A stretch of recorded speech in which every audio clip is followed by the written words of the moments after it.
মহাকুম্ভকে মৃত্যুকুম্ভ বলে গতকাল কটাক্ষ করেছিলেন রাজ্যের মুখ্যমন্ত্রী মমতা বন্দ্যোপাধ্যায়। রাজ্য বিধানসভায় দাঁড়িয়ে আজ তার জবাব ফিরিয়ে দিলেন উত্তরপ্রদেশের মুখ্যমন্ত্রী যোগী আদিত্যনাথ। তিনি বলছেন, সংক্রমিত ব্যক্তির চিকিৎসা করা যায়, কিন্তু সংক্রমিত মনের চিকিৎসা করা সম্ভব নয়। সনাতন ধর্মের জন্য কিছু আয়োজন করা যদি অন্যায় হয়, এই অপরাধ আগেও করা হয়েছে, আগামী দিনেও করা হবে। রাজ্য বিধানসভায় দাঁড়িয়ে এই কথা বলছেন যোগী আদিত্যনাথ।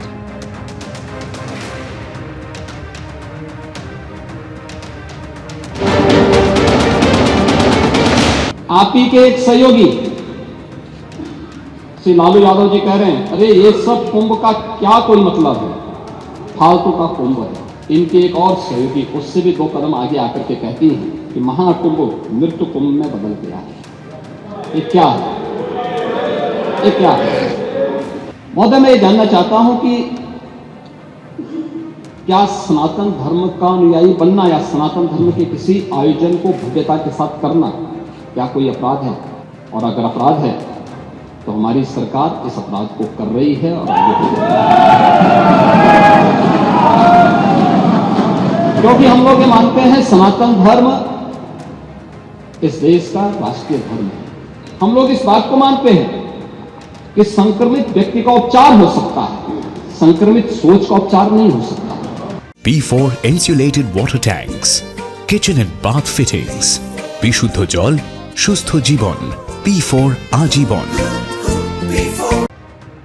অগ্নিকাণ্ড থেকে পদপিষ্ট হয়ে দুর্ঘটনা এবং সেখান থেকে মৃত্যুর ঘটনার মতন সাক্ষী থেকেছে এই মহাকুম্ভ। সেই নিয়ে গতকাল বলতে গিয়ে মহাকুম্ভকে মৃত্যুকুম্ভ বলে আক্রমণ করেছিলেন মুখ্যমন্ত্রী মমতা বন্দ্যোপাধ্যায়। কি বলেছিলেন গতকাল দেখুন।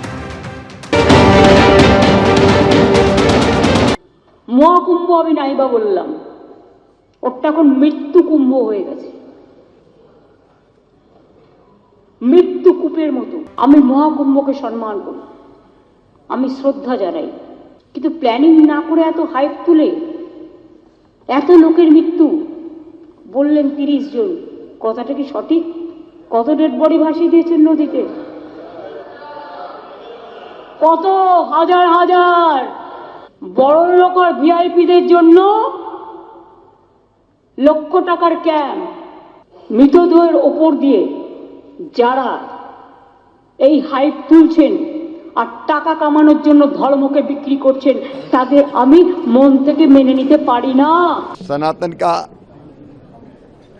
अपमान करना इनका स्वभाव बन गया है।